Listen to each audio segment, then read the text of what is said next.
Last Tuesday, I went to the Cheesecake Factory with my mom. I had the poke nachos, which were great.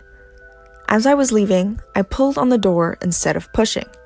Every door in a public building is an open outwards door, so I looked pretty stupid. After a laugh, I pushed the door and left to go, but it got me thinking about why all doors work like that. I already knew it was because of a theater fire that occurred in the 1900s, but I decided to refresh my mind on it. On December 30th, 1903, the Iroquois Theater opened up in Chicago, Illinois. It was a gorgeous theater, and critics called it a temple of beauty. But it wasn't all sunshine and rainbows.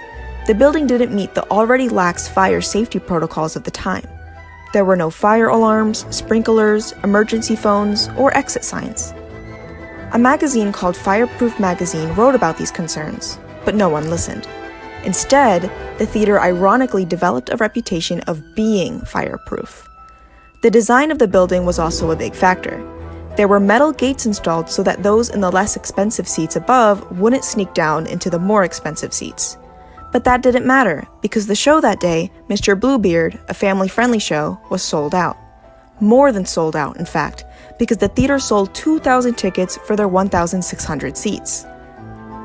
At 3:15 p.m., a light sparked as it was being dimmed, setting a large curtain on fire.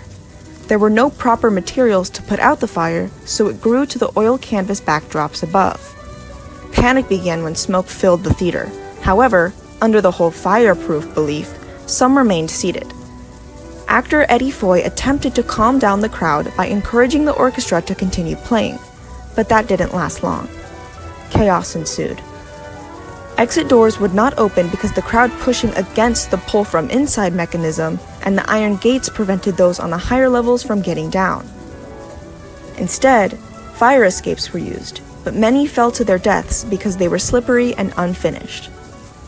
When the exit doors finally opened, the swarms of oxygen created a huge fireball that destroyed everything and everyone inside. Because there was no fire alarm, fire services were far too late. Passerby, like railroad workers and builders, became heroes for unjamming doors and using ladders to help people escape.